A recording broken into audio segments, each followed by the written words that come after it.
ধর্ষণের অভিযোগে মাত্র ১৭ বছর বয়সে জেল খাটতে হয় আমাকে। আজ দীর্ঘ ৯টা বছর পর অন্ধকার এক দালান কোঠা থেকে বাহিরে বের হয়ে দীর্ঘ একটা শ্বাস বুকে নিয়ে হাঁটা শুরু করলাম নিজের আপন গন্তব্যে। এই ৯ বছরে একটা বাড়ির জন্যেও, নিজের আপন পরিবারের বলতে কেউ আমার সাথে দেখা করতে আসেনি। আর আসবেও বা কেন? তাদের কাছে তো আমি একজন ধর্ষক চরিত্রহীন ছাড়া আর কিছুই না। কোনো পরিবারই হয়তো চাইবে না একজন ধর্ষকের সাথে কোনো রকম সম্পর্ক বজায় রাখতে। তাদের প্রত্যেকের সামনে আমি সেদিন মৃত্যু হিসেবে গণ্য হয়েছিলাম, যেদিন ধর্ষক হিসেবে সবার সামনে প্রমাণিত হয়েছিলাম। জানি না ঠিক এত বছর পরেও নিজ আপন পরিবারের সম্মুখে দাঁড়ালে তারা কি আমায় মেনে নেবে, নাকি ধর্ষক চরিত্রহীন কুলাঙ্গার বলে লাঞ্ছনা অপমান করে দূর দূর করে রাস্তার কুকুরদের মতো তাড়িয়ে দিবে। হয়তো এতদিনে আমার চেহারাখানিও তাদের মন থেকে মুছে গেছে। কমলাপুর স্টেশন থেকে নিজ গ্রামে যাওয়ার ট্রেনে ওঠার 10 মিনিট পরেই ট্রেন চলতে শুরু করলো। ট্রেন যতই সামনের দিকে এগোচ্ছে আমার কষ্ট ভরা বুকের ভেতরে থাকা হার্টবিট ততই বাড়ছে। টাকা না থাকায় নিজের সিট বলতে কিছুই নেই, তাই তো বাধ্য হয়ে দাঁড়িয়ে থাকতে হচ্ছে আমায়। অতপর প্রায় 5 ঘন্টা পর সেই চিরচেনা গ্রামের মাটিতে পা রাখলাম আমি, যে গ্রামের সাথে জড়িয়ে রয়েছে আমার অনেক স্মৃতি। আমি খুব নিশ্চিত আমার পরিবারের সবাই আমাকে অপমান লাঞ্ছনা করে ফিরিয়ে দেবে। তারপরেও বেহায়াদের মতো এখানে আসায় আমার একটাই কারণ, আর সেটা হলো নিজের জন্মদাতা পিতা মাতা সহ পরিবারের সবার মুখখানি একবার হলেও দেখার জন্য। কতদিন হয়ে গেল তাদের দেখি না। আমার প্রতি তাদের মনে ঘৃণা জমে থাকলেও আমার মনে আজও ঠিকই আগের মতোই তাদের প্রত্যেকের জন্যই রয়েছে বুক ভর্তি ভালোবাসা। ধীর পায়ে এগিয়ে যাচ্ছি নিজের বাড়ির নিকটে। অতপর বাড়ির সামনে আসতেই কিছুটা অবাক না হয়ে আর পারলাম না আমি, কারণ পুরো বাড়িটা এমনভাবে সাজানো দেখে মনে হচ্ছে আজ কারো বিয়ে। কিন্তু সেটা কার? হঠাৎ কেউ একজন আমার কাঁধে হাত রেখে বলল, কে তুমি? সে আমাকে চিনতে ভুল করলেও আমি ভুল করিনি, কারণ সে আমার বড় ভাই। চোখের অশ্রুগুলোকে বাধা দিয়ে বললাম, ভাইয়া তুমি আমায় চিনতে পারলে না? আমি শাহরিয়ার। আমার কথাটা শুনে ভাইয়া কিছুটা অবাক হয়ে বেশ কিছুক্ষণ চুপ করে আমাকে ভালো করে দেখার পর রাগান্বিত কণ্ঠে আমায় বলল, তুই? আর কোন সাহসেই বা এ বাড়ির সীমানায় এসেছিস? তুই কি ভুলে গেছিস আজ থেকে 9 বছর আগেই তোর জন্য এ বাড়ির দরজা সীমানা সব কিছুই বাবা নিষিদ্ধ করেছিল? তারপরেও কেন এসেছিস এখানে? আর কি চাস তুই? সবই তো শেষ করে দিয়েছিস। যে বাবা তোকে আদর ভালোবাসা দিয়ে মাথায় করে রেখেছিলেন, তুই তাকে কষ্ট দিয়েছিস, তার ইচ্ছে আকাঙ্ক্ষাগুলো সব ভেঙে দিয়েছিস, প্রচুর কাঁদিয়েছিস। গ্রামবাসীদের সামনে বাবার সম্মানহানি করেছিস।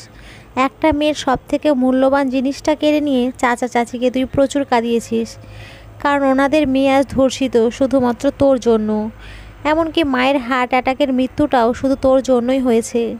সেদিন তুই যদি এরূপ জঘন্যমূলক কাজটা না করতি, তাহলে আজ মা জীবিত থাকতো। শুধুমাত্র তোর জন্য আজ মা বেঁচে নেই। তোর জন্য আমাদের সর্বদা হাসি খুশি আনন্দেতে থাকা পরিবারটা আজ হাসতে ভুলে গেছে। সব কিছুর জন্য একমাত্র তুই দায়ী। ছি, তোর মতো ভাইকে ধিক্কার জানাই আমি। আজ খুব একটা অবাক হচ্ছিস তাই না বাড়িটাকে এভাবে সাজানো দেখে? জানিস আজ কার বিয়ে হতে যাচ্ছে? সেই মেয়েটার, যাকে তুই সমাজের চোখে কলঙ্কিত করেছিস, যার সতীত্বে তুই দাগ লাগিয়ে দিয়ে 9 বছর জেল খেটে এসেছিস। হ্যাঁ, আজ তারই বিয়ে। ভালো এটাই হবে, চলে যায় এখান থেকে। তোর সাথে এবারই সম্পর্ক সেদিনই ভেঙে গিয়েছিল, যেদিন তুই নিজ আপন চাচাতো বোনকে ধর্ষণ করেছিলি।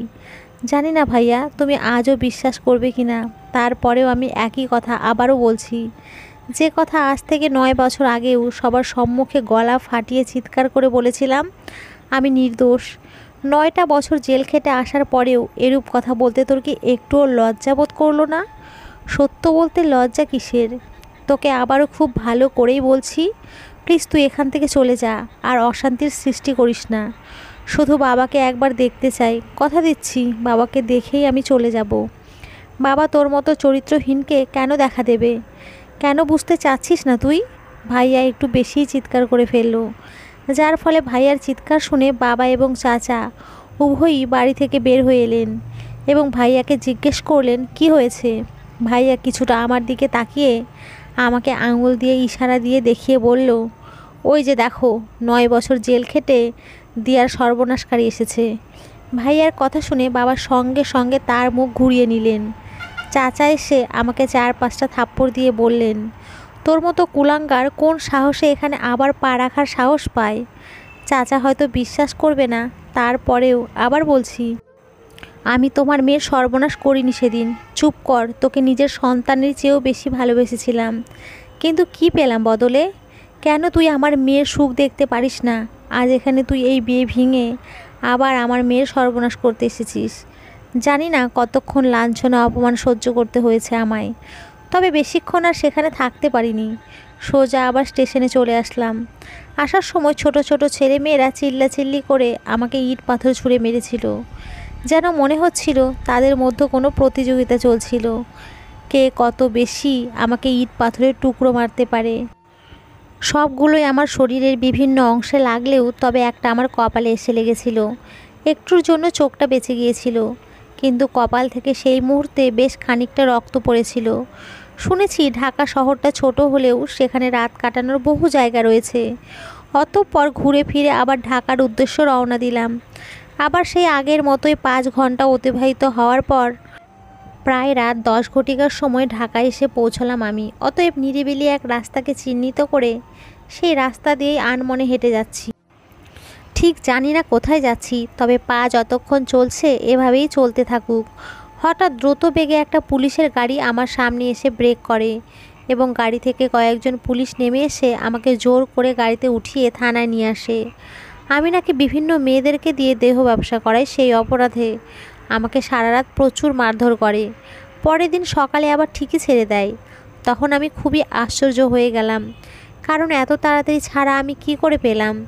পরবর্তীতে আমি বহু কষ্টে জানতে পারলাম এটা তারই ষড়যন্ত্র, যার জন্য কোনো অপরাধ না করার পরেও আমাকে বিনা দোষে 9টা বছর জেলখানার অন্ধকার দালানে পার করে দিতে হয়েছে। শরীরে অজস্র ব্যথা নিয়ে রাস্তা পারাপার করার চেষ্টা করছি। জানি না সত্যিই কি আমি রাস্তাটা পার করতে সক্ষম হব। খোঁড়াতে খোঁড়াতে ওপারের প্রায় নিকটে চলে এসেছিলাম, আর সেই সময় হঠাৎ কিছু একটা উড়ে এসে আমার চোখের গভীরে প্রবেশ করে, যার জন্য আমি এক চোখ দিয়ে বেশ ঝাপসা ঝাপসা দেখছিলাম। আর সেই সময় কোনো এক গাড়ির শিকার হয়ে যায় আমি। রাস্তার মাঝে পড়ে আছি আমি, অশ্রুতে টলমল করা চোখ দিয়ে তাকিয়ে আছি নিজ শরীরের থেকে টপ টপ করে রক্ত বেয়ে পড়া তাজা লাল রক্তের দিকে। কখনো একসাথে নিজের এত রক্ত নিজে চোখে দেখিনি। চোখগুলো আস্তে আস্তে বন্ধ হয়ে যাওয়ার উপক্রম। কেন প্রতিবার আমার সাথে এমন হয়? জানি না কখন আমার জ্ঞান ফিরেছে। যখন আমি চোখের পাতা মেলে তাকাই, তখন আমি আমার পা থেকে শুরু করে শরীরের বিভিন্ন অংশে ব্যান্ডেজ করা দেখতে পেলাম। বিশেষ করে পায়ে সবচেয়ে বেশি ব্যান্ডেজ করা দেখতে পেয়েছিলাম। জ্ঞান ফেরা মাত্রই শরীরে অজস্র যন্ত্রণা যেন আমাকে চিড়ে চিড়ে খাচ্ছিল। অজস্র যন্ত্রণা আর সহ্য করতে না পেরে শেষমেশ চিৎকার দিয়ে উঠতে বাধ্য হলাম।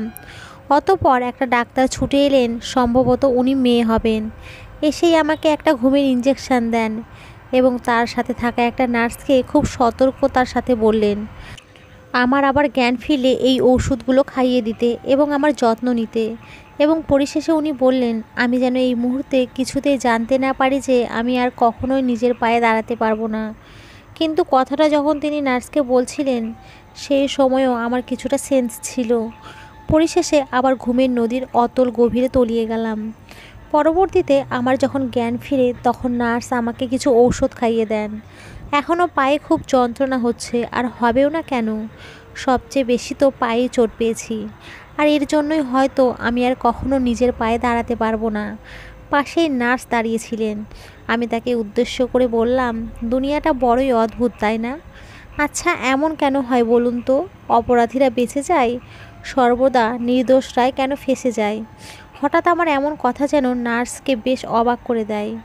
অতঃপর তিনি বেশ খানিকটা অবাক হয়ে বললেন, কি বলছেন আপনি এসব? বুকে থাকা কষ্টগুলো বুকের মধ্যেই ধামাচাপা দিয়ে হাজারো বাধাকে উপেক্ষা করে মুখে হালকা হাসি এনে বললাম, না, কিচ্ছু না। আসলে আমাকে হাসপাতালে কে নিয়ে এসেছেন? ম্যাডাম নিয়ে এসেছেন। কে উনি? উনি এই হাসপাতালের একজন সুনামধন্য ডাক্তার। উনি আপনাকে রাস্তার মাঝখানে পড়ে থাকতে দেখে দ্রুত হাসপাতালে নিয়ে এসে নিজেই আপনার চিকিৎসা করছেন। ও আচ্ছা। অতঃপর নার্স চলে গেলেন, আর আমি চোখ বুজে সেই হারানো দিনগুলোর প্রতি মনোনিবেশ করার চেষ্টা করছি। কতই না ছিলাম সুখে, কিন্তু মাঝখান থেকে ঠিক কী হয়ে গেল। দোষ না করেও কেন আজ আমার নাম অপরাধীদের তালিকায় অন্তর্ভুক্ত হয়েছে। কখনো ভাবতেও পারিনি আমার জীবনেও এক সময় আঁধার ঘনিয়ে আসবে, যা আমার জীবনে অনেকটা পরিবর্তন ঘটিয়ে দিতে সক্ষম হবে। আবার চোখের পাতা মেলে তাকালাম, কারো সুন্দর মিষ্টি কণ্ঠে সামনেই দাঁড়িয়ে আছে অপরূপ সৌন্দর্যের অধিকারী একজন মেয়ে, পরনে ডাক্তারি পোশাক। হয়তো ইনি সেই যে আমাকে রাস্তা থেকে এখানে নিয়ে এসে আমার চিকিৎসা করেছেন। তিনি আমার কিছুটা নিকটে এসে বললেন, তা এখন কেমন লাগছে আপনার? ভালো না কেন? কি হয়েছে? কষ্ট বা খারাপ লাগছে নাকি? কষ্ট, যন্ত্রণা, বেদনাটা আমার শরীরে নয়, আমার মনের, বুকের ভেতরের, অন্তরের।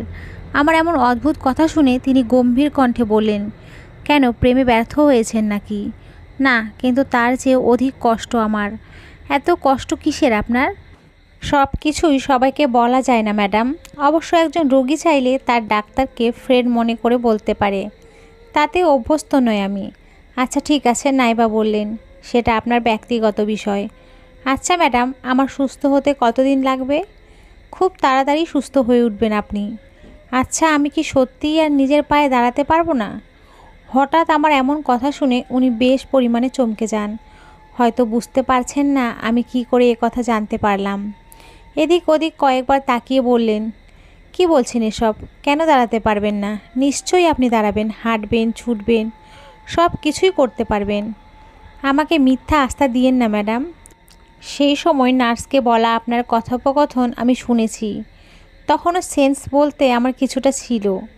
আমার কথার কোনো উত্তর না দিয়ে এখনও চুপ করে আছেন তিনি।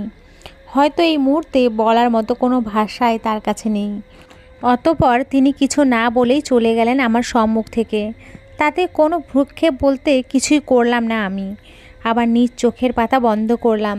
নিজের ভাগ্যকে বরণ করে নিজেই সান্ত্বনা দেওয়ার চেষ্টা করছি, কিন্তু মন আমার শান্ত কিছুতেই হতে চাচ্ছে না।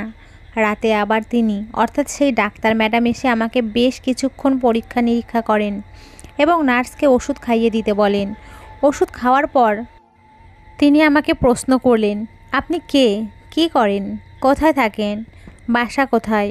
আপনার পরিবার বলতে কি কেউ আছে? ওনার কথার উত্তরে আমি প্রচুর পরিমাণ কষ্ট নিয়ে একটা দীর্ঘশ্বাস নিয়ে বললাম, আমি অনাথ, আমার কেউ নেই, থাকার বলতে কোনো স্থানও নেই আমার। অতঃপর তিনি সেদিন আর কিছুই জিজ্ঞেস করেননি আমায়। আস্তে আস্তে সময়ের স্রোতে প্রায় 15 দিনের মতো অতিক্রম হয়ে গেল। আজ ডাক্তার ম্যাডাম অর্থাৎ রায় ম্যাডাম তার সঙ্গে করে আমাকে তার নিজের বাসায় নিয়ে এসে আশ্রয় দান করেন। সত্যিই তার মনটা অনেক বড়, না হলে কেউ এভাবে অচেনা একটা ছেলেকে নিজের বাসায় আশ্রয় দিবে? রায় ম্যাডামের মতো তার মা বাবার মনটাও বেশ বড়। সত্যিই তারা প্রত্যেকে খুবই ভালো মনের মানুষ। আমাকে খুব কেয়ার করেন, ভালোবাসেন, এমনকি নিজের ছেলের মতো সম্বোধনও করেছেন। আস্তে আস্তে প্রায় 4টা মাস পার হয়ে গেল।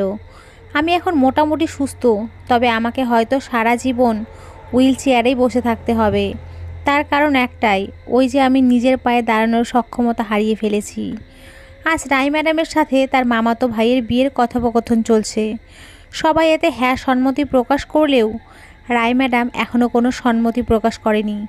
পরের দিন সকালে রায় ম্যাডাম হাসপাতালে চলে যান এবং তার বাবা মা উভয়ই কোনো এক গুরুত্বপূর্ণ কাজে বাসা থেকে বের হন। বাসায় আমি আর কাজের মেয়েটা ছাড়া কেউ নেই। আমি হুইল চেয়ারে বসে বসে টিভি দেখছিলাম। তাছাড়া আর কী বা করার আছে আমার? কিছুক্ষণ পরে বাসার কাজের মেয়েটা 1 গ্লাস পানি আর একটা পাওয়ারি ওষুধ এগিয়ে দিয়ে বললেন, নেন, খেয়ে নেন। রায় ম্যাডাম একটু আগে ফোন করে আপনাকে এই ওষুধটা খেতে বলেছেন। অতঃপর আমি আর কিছু না ভেবেই ওষুধটা খেয়ে নিলাম। কিন্তু আশ্চর্য, আজকের পানিটা কেন যেন আমার কাছে অন্যরকম লাগলো। হঠাৎ আমি অনবরত কাশতে শুরু করলাম। কাশের সাথে রক্তপাতও হচ্ছে আমার। গলার স্বর যেন আমার ধীরে ধীরে বন্ধ হয়ে আসছে। খুব যন্ত্রণা হচ্ছে আমার। কিন্তু আমার এমন কেন হচ্ছে? কাজের মেয়েটা পানির সাথে আবার বিষ খাইয়ে দেয়নি তো আমায়? কাজের মেয়েটার দিকে তাকাতেই দেখতে পেলাম সে মুচকি মুচকি হাসছে। তার মানে আমার সন্দেহই ঠিক, সে আমাকে পানির সাথে বিষ খাইয়েছে। কিন্তু কেন? আমি তো তার কোনো ক্ষতি করিনি, তার সাথে কোনো অপরাধও করিনি। তাহলে সে কেন আমায় পানির সাথে বিষ খাওয়ালো? যন্ত্রণায় কিছু বলতেও পারছি না আমি। হুট করে হুইল চেয়ার থেকে ফ্লোরে পড়ে গেলাম এবং যন্ত্রণায় প্রতিনিয়ত ছটপট করতে আরম্ভ করলাম। আমার দেহ ধীরে ধীরে শীতল হয়ে আসছে। চোখ বুজলেই শুধু বারবার নিজের মৃত্যুকে দেখতে পাচ্ছি।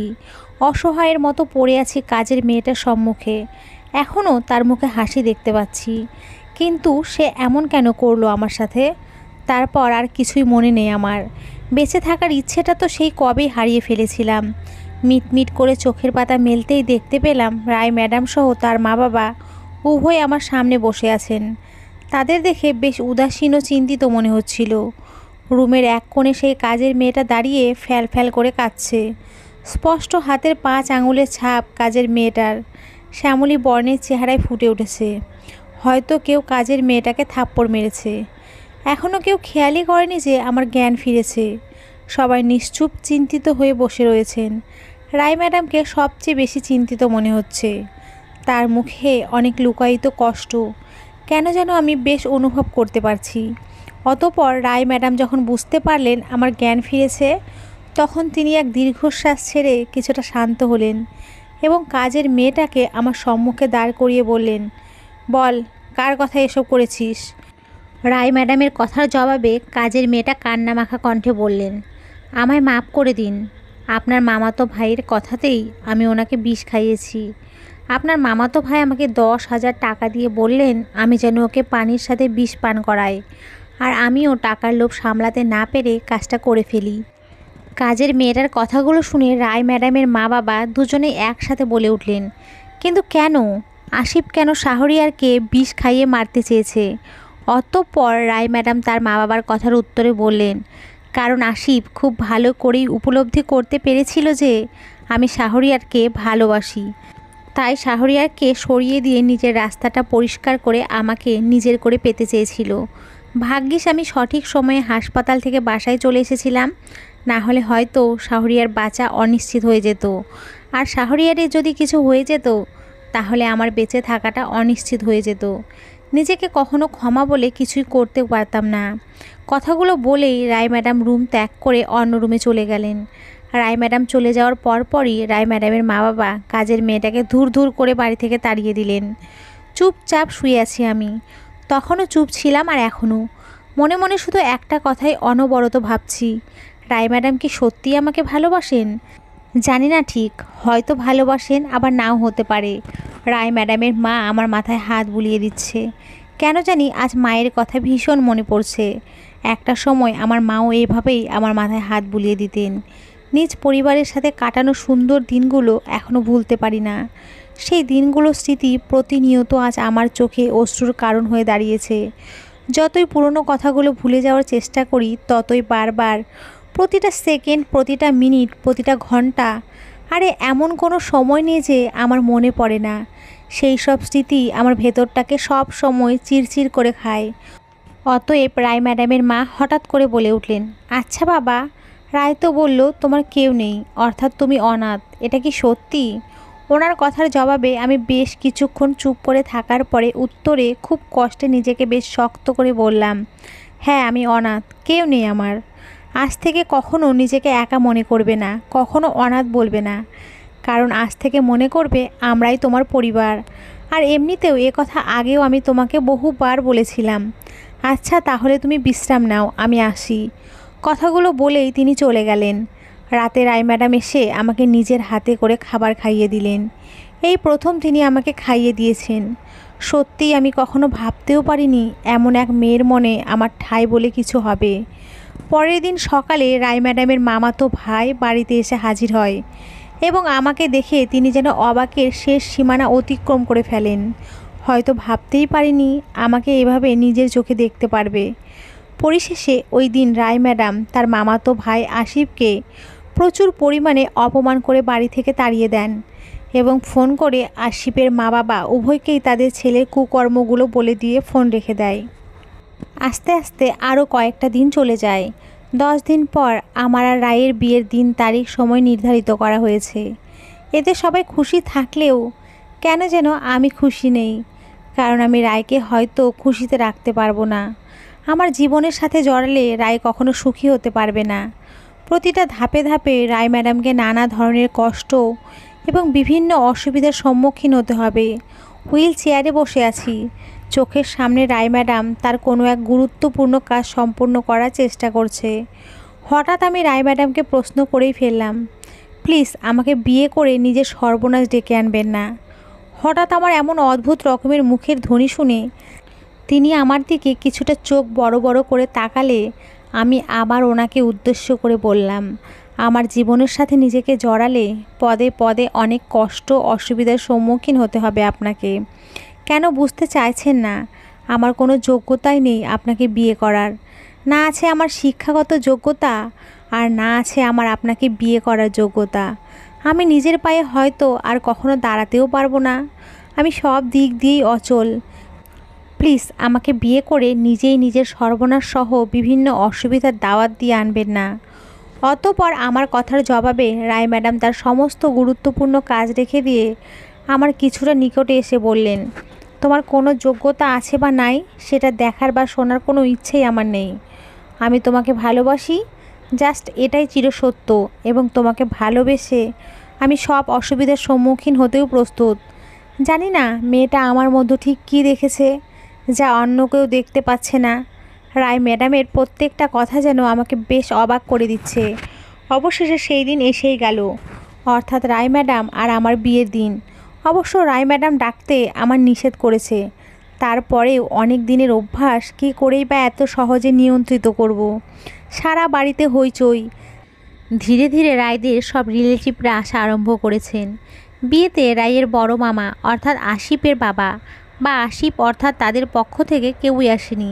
আর আসবে বা কীভাবে? রায় যে পরিমাণ অপমান করেছে, আমার মনে হয় না আত্মসম্মান বলতে কিছু থেকে থাকলে তাহলে আর আসবেও না।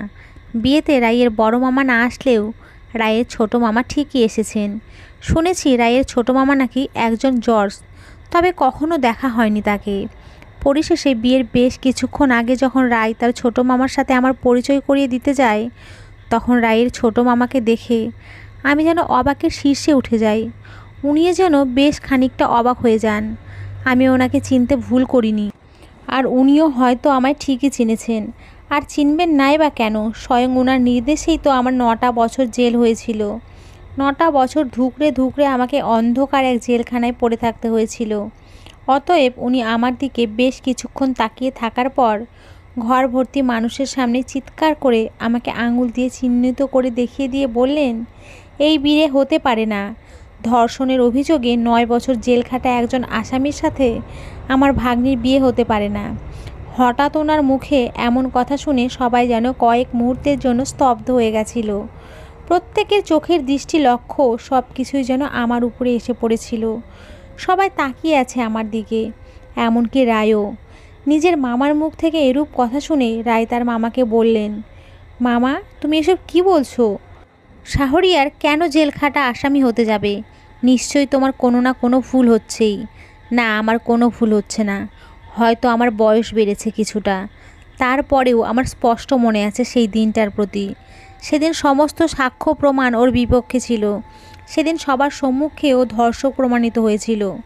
পরিশেষে নিজের চাচাতো বোনকে ধর্ষণের অভিযোগে স্বয়ং আমার নির্দেশেই ওর 9টা বছর জেল হয়েছিল। কারণ সেই আদালতের বিচারক অর্থাৎ জর্জ আমি ছিলাম। কি করেই বা আমি এত সহজে ভুলে যেতে পারি সেই দিনটার কথা? আমি কখনো ভাবতেই পারিনি ওর সাথে আমার আবার সাক্ষাৎ হবে, তবে এবার আসামি রূপে নয়, নিজের ভাগ্নির হবু স্বামী হিসেবে।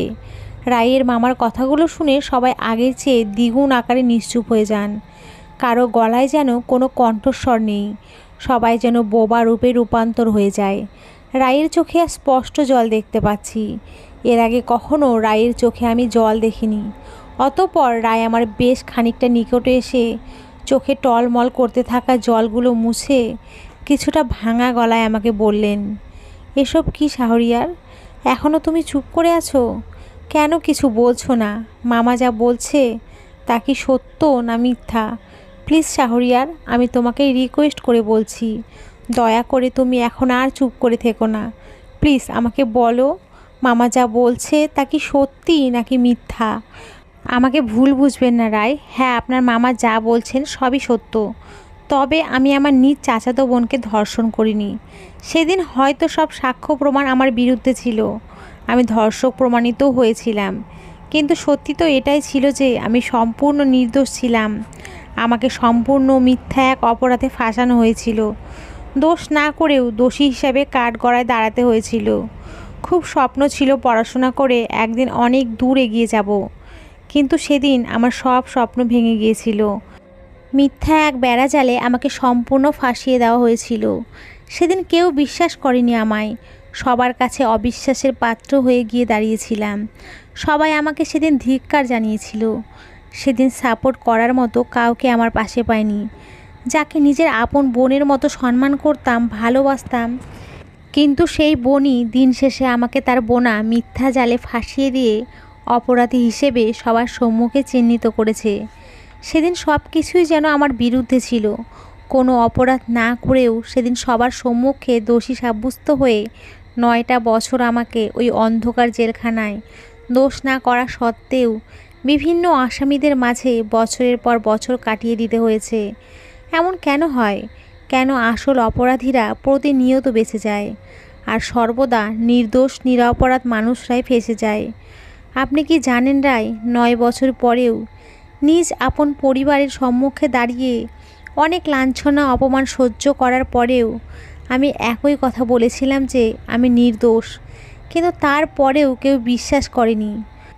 আমি সঠিক জানি না রায়, আপনি আমার কথা বিশ্বাস বলে কিছু করতে পারবেন কি না, কিন্তু আপনি আমায় ভুল বুঝবেন না, আমাকে দূরে ঠেলে দিবেন না। বেঁচে থাকার ইচ্ছেটা আমি বহু বছর আগেই হারিয়ে ফেলেছিলাম, কিন্তু আপনি আমাকে নতুন করে বাঁচতে শিখিয়েছেন। প্লিজ আমাকে অবিশ্বাস করবেন না, ভুল বুঝবেন না। আমি নিরপরাধ, নির্দোষ। আমার কথাগুলো এতক্ষণ সবাই খুব একটা মনোযোগ সহকারে শুনছিলেন, বিশেষ করে রায়। সবাই চুপ করে রয়েছেন, এমনকি রায়ও এখন আর কিছুই বলছে না। হয়তো রায়ও আমাকে অবিশ্বাস করবে। যেখানে নিজ পরিবারই আমাকে সেদিন অবিশ্বাস করেছে, সেখানে রায় কি জন্যই বা আমাকে বিশ্বাস করবে? হঠাৎ রায়ের মামা আবার রায়কে উদ্দেশ্য করে বলে উঠলেন, রায়, তুমি হয়তো খুব ভালো করেই জানো যে আমি বিচার করার সময় সব দিক দিয়ে ভেবে চিন্তেই বিচার করে থাকি। তাহলে ওর কথা বিশ্বাস করার তো কোনো মানেই হয় না। ও একজন চরিত্রহীন ধর্ষক, এটাই চিরসত্য। জানি না ঠিক ও কোন মতলবে এ বাড়িতে এসে ঢুকেছে। রায়, তুমি কিছু বলো বা না বলো, আমি কিন্তু ওকে কিছুতেই ছেড়ে দিচ্ছি না। এক্ষুনি পুলিশ ডেকে এনে ওকে আবার ওর ন্যায্য ঠিকানায় পাঠানোর ব্যবস্থা করছি। রায়ের মামার কথার জবাবে রায়ের মা বাবা উভয়ই বলে উঠলেন, না, এটা করা ঠিক হবে না। আমার মনে হয় না ও কোনো অপরাধ করতে পারে। খানিকের পরিচয় হলেও আমাদের বিশ্বাস আছে ও সম্পূর্ণ নিরপরাধ। তোমরা ওর মতো একজন ধর্ষককে বিশ্বাস করছো, সত্যিই হাস্যকর। রায়, তুমি একটু তোমার মা বাবাকে বুঝাও, হয়তো তাদের মাথা আজ ঠিক নেই। কি বলছে এসব? অতঃপর রায় তার মামার কথার উত্তরে নিজেকে বেশ খানিকটা স্বাভাবিক করে বললেন, কি বোঝাবো? তারা তো কোনো মিথ্যা বলেনি। হ্যাঁ, আমিও বিশ্বাস করি না এসব। আমার মন বলছে শাহরিয়ার কোনো অন্যায় করতে পারে না। মামা, তুমি একথা খুব ভালো করেই জানো যে আমি সম্পূর্ণ ন্যায়ের পথেই চলি, আর আজ ও আমার কাছে এটাই ন্যায় মনে হয়েছে, তাই এটাই বেছে নিয়েছি। আজ আমার আর শাহরিয়ার বিয়ে কেউ শত বাধা দিলেও আটকাতে পারবে না। কেউ মানুক বা না মানুক, এটা আমার দেখার বিষয় না, কিন্তু আজ আমার আর ওর বিয়ে হবে মানে হবেই। সত্যি আমি রায়কে ধীরে ধীরে যতই দেখছি ততই মুগ্ধতার সীমা অতিক্রম করছি। সৃষ্টিকর্তার কাছে হাজার হাজার শুকরিয়া, তিনি এমন এক অসাধারণ নারীর পবিত্র মনে আমার জায়গা করে দিয়েছেন। অতএব আবার রায়ের মামা রায়কে উদ্দেশ্য করে বললেন, আর ইউ কিডিং মি? কী হচ্ছে এসব? Are you mad? তোমার মাথা ঠিক আছে? তুমি কি বলছো? আসিফের মতো একটা ভালো ছেলেকে রেখে তুমি শেষমেশ এই 9 বছরের জেল খাটা একজন ধর্ষককে বিয়ে করবে? হ্যাঁ মামা, আমি সম্পূর্ণ ঠিক আছি। আর তুমি যা শুনেছো ঠিকই শুনেছো। এতে তুমি মত প্রকাশ করো বা অমত প্রকাশ করো, সেটা তোমার একান্তই ব্যক্তিগত বিষয়, তাতে আমার কোনো ভ্রুক্ষেপ নেই। আর আমি কাকে বিয়ে করব আর কাকে করব না, সেটা আমার নিজের ব্যক্তিগত বিষয়, তাই এ নিয়ে তোমাকে মাথা না ঘামালেও চলবে। অতঃপর রায়ের মামা রাগী মুড নিয়ে বিয়েবাড়ি থেকে চলে যান। আমি কখনো ভাবতেও পারিনি এত কিছুর পরেও রায়ের সাথে পরিশেষে আমার বিয়েটা হতে সক্ষম হবে। রায়দের অনেক রিলেটিভরাও রায়কে এই বিয়ে করতে নিষেধ করেছিলেন, কিন্তু রায় সবার কথাগুলো অগ্রহণযোগ্য হিসেবে নিজের কাছে চিহ্নিত করে আমার সাথে বিয়ে নামক এক পবিত্র সম্পর্কে লিপ্ত হয়ে যায়। রাত প্রায় 10টা 30 মিনিট, আর কিছুক্ষণ পর আমার আর রায়ের বাসর হবে। আমি এখন রায়ের বাবা, অর্থাৎ এখন আমার শ্বশুরের সাথে বিভিন্ন ধরনের কথাবার্তা বলছি। তিনি আমাকে অনেক প্রশ্নই করলেন, আর আমি নির্ভয়ে সব কিছুর জবাব দেওয়ার চেষ্টা করছি। হঠাৎ রায়ের মা, অর্থাৎ আমার শাশুড়ি, দৌড়ে এসে বললেন, সারা বাড়ি খুঁজেও নাকি রায়কে কোথাও পাওয়া যাচ্ছে না। শাশুড়ির মুখ থেকে হঠাৎ এমন কথা শুনে আমার শ্বশুরে বেশ চিন্তিত হয়ে পড়লেন। হঠাৎ আমার শ্বশুরের ফোনটা টং করে বেশ কিছুক্ষণ বেজে ওঠার পর তিনি ফোনটা রিসিভ করে ওপাশ থেকে পরিচিত কারো বলা কথা শোনার পর ফোনটা হাত থেকে ফ্লোরে ফেলে দিয়ে মাথায় হাত দিয়ে বসে পড়লেন। লাউডস্পিকার চালু থাকায় আমিও স্পষ্ট শুনতে পেয়েছি ওপাশ থেকে কারো বলা কথাগুলো। সম্ভবত ও আসিফই হবে। আসিফ ওপাশ থেকে অট্টহাসি দিয়ে বলছিল, রায় বর্তমানে আমার কাছে রয়েছে। যে করেই হোক, যেমন করেই হোক, রায়কে আমি আমার কাছে নিয়ে এসেছি। বিয়েটা শাহরিয়ার নামক ওই লম্পট ছ্যাঁচড়া ছেলেটার সাথে হলেও রায়ের বাসরটা হবে আমার সাথে। রায়কে আমার চাই, মানে যেমন করেই হোক নিজের করে চাই। তুমি ভাবলেও বা কী করে আমি বেঁচে থাকতে অতি সহজে রায়কে অন্য কারো হতে দিব? কখনোই না। রায় শুধু আমার আর আমারই থাকবে। আর এমনিতেও ওকে আজকের পর থেকে সারা জীবনের জন্য আমারই করে রাখবো। বুঝতেই তো পারছো রায়কে নিজের করে পেতে আমি এখন রায়ের সাথে ঠিক কী করতে যাচ্ছি। রায়ের বাবা এখনও চুপচাপ বসে রয়েছেন, মুখে তার শব্দ নেই। রায়ের মাও বসে বসে কাঁদছেন। হয়তো তিনি কখনো ভাবতেও পারেনি যে তার আপন ভাইয়ের ছেলে এতটা নীচ মনোমানসিকতার অধিকারী হবে। অতঃপর আমি রায়ের বাবাকে উদ্দেশ্য করে বললাম, সব কিছু আমার জন্যই হয়েছে। আপনারা যদি আমাকে বাড়িতে আশ্রয় না দিতেন তাহলে হয়তো এসব কিছুই হতো না। আসলে সত্যি কথা বলতে কি, আমি একজন অলক্ষণে ছেলে। আমার জন্যই আজ রায় এতটা নির্মম পরিস্থিতিতে রয়েছেন। আমার কথার উত্তরে রায়ের বাবা বললেন, প্লিজ এসব বলো না, এতে তো তোমার কোনো দোষ নেই। তাহলে এসব কেন বলছো তুমি? কেন নিজের ঘাড়ে সব দোষগুলো চাপিয়ে দিচ্ছ? না, আমি সব কিছুর জন্য দায়ী। Just enough Shahriar.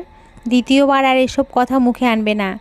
চিন্তা করো না, আমি এক্ষুনি পুলিশকে ইনফর্ম করছি।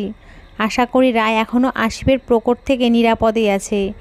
রায়ের বাবার কথা শেষ হতে না হতেই দরজার সামনে দাঁড়িয়ে কেউ একজন কিছুটা স্বাভাবিক কণ্ঠে বললেন, পুলিশকে ইনফর্ম করার আর কোনো দরকার নেই। অতঃপর সবাই দরজার সামনে তাকাতেই রায়কে দেখতে পেল। রায়কে দেখে তার বাবার সমস্ত চিন্তা দুশ্চিন্তা এক নিমিষেই উড়াল দিয়ে চলে গেল। অতএব রায়ের মা রায়কে জড়িয়ে ধরে কান্নায় ভেঙে পড়েন। মনে মনে খোদার কাছে হাজার কোটি শুকরিয়া, তিনি রায়ের মতো এক পবিত্র নারীকে অপবিত্র হতে দেয়নি।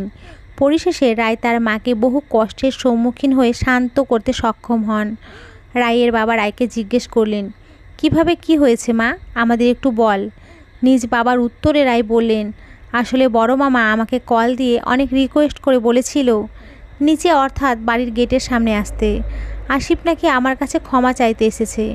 আমি প্রথমে রাজি না হলেও পরবর্তীতে মামার অনেক জোরাজোরি ও রিকোয়েস্টের কাছে নিজের হার মানতে বাধ্য হলাম।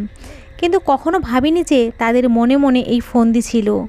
বাড়ির গেটের সামনে আসতেই আসিফ ক্ষমা চাইবার বদলে রুমাল দিয়ে আমাকে অজ্ঞান করে কোথায় একটা যেন নিয়ে আসে। কিন্তু আসিফ হয়তো জানতো না যে আমি আর 5টা মেয়ের মতো ভীতু নই। কিভাবে কোন পরিস্থিতির মোকাবিলা করতে হবে সেটা আমার খুব ভালো করেই জানা আছে। অতঃপর খুব একটা সাহসিকতার সাথে সেখান থেকে বের হয়ে দ্রুত পুলিশকে ইনফর্ম করি। এখন আসিফ জেলখানায় পুলিশের 3rd ডিগ্রির সম্মুখীন হচ্ছে। কিন্তু মামা যে এভাবে আসিফকে সহযোগিতা করবে সেটা আমার কল্পনারও বাইরে ছিল। রায়ের কথার উত্তরে তার মা বেশ কিছুটা গম্ভীর গলায় বললেন, আজ থেকে তোর বড় মামা বলতে কেউ নেই।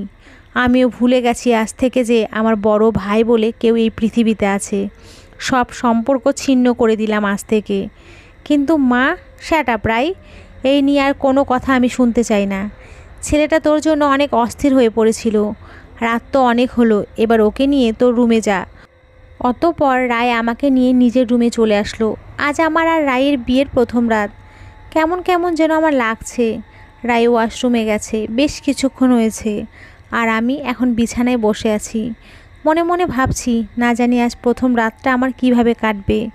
অতঃপর রায় ব্ল্যাক অর্থাৎ কালো রঙের একটা শাড়ি পরে ওয়াশরুম থেকে বের হলেন, আর আমি মুগ্ধতার সীমা অতিক্রম করে নয়ন মেলে তাকিয়ে আছি। কালো রঙটা আমার বেশ পছন্দের। রায় এটা খুব ভালো করেই জানতেন। হয়তো তার জন্যই আজ বিয়ের ফার্স্ট নাইট অর্থাৎ প্রথম রাতে আমার পছন্দের রঙের শাড়ি পরেছেন। রায় আমার কাছে এসে আমার কালো পাঞ্জাবিটা টেনে আমাকে তার মুখের নিকটে নিয়ে এসে বললেন, শুনলাম আমার জন্য নাকি তুমি অস্থির হয়ে পড়েছিলে। না মানে হ্যাঁ। তা তুমি কি আমায় ভালোবাসো? হয়তো। তার মানে আমায় তুমি ভালোবাসো। আজ আমি তোমার অতীত সম্পর্কে জানতে চাই। কি তোমার অতীত? কি হয়েছিল সেদিন? কেন তোমাকে সেদিন মিথ্যা অপবাদে ফাঁসানো হয়েছিল, যার জন্য তোমাকে 9 বছর অন্ধকার ওই কারাগারে কাটিয়ে দিতে হয়েছিল? প্লিজ আজ তুমি আমার কাছ থেকে কিচ্ছু লুকোবে না। আজ এখন এই মুহূর্তে তোমার অতীত জীবন সম্পর্কে আমাকে বলতেই হবে।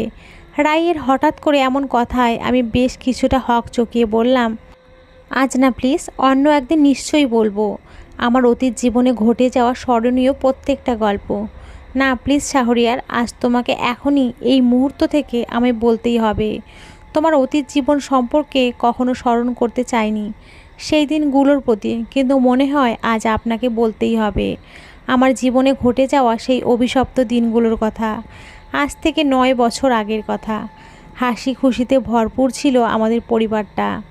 আমার বাবা গ্রামের সুনামধন্য মানুষ হওয়ায় গ্রামের সব মানুষজন আমাদের খুব সম্মান করত।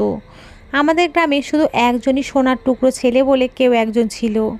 হ্যাঁ, সেই ছেলেটি আর কেউ নয়, স্বয়ং আমিই ছিলাম। পরিবার সহ গ্রামের সবাই আমাকে খুব ভালোবাসতো। ভালোবাসার কোনো কমতি ছিল না আমার। আনন্দতে দিন আসতো আর দিন পার হতো আমার। তখন আমি সবে ইন্টারে প্রথম বর্ষে উঠে একজন ছাত্র ছিলাম। পাড়ার মোড়ে দাঁড়িয়েছিলাম, হঠাৎ একটা পিচ্চি ছেলে এসে আমায় বলল, ভাইয়া ভাইয়া আমায় একটু সাহায্য করুন।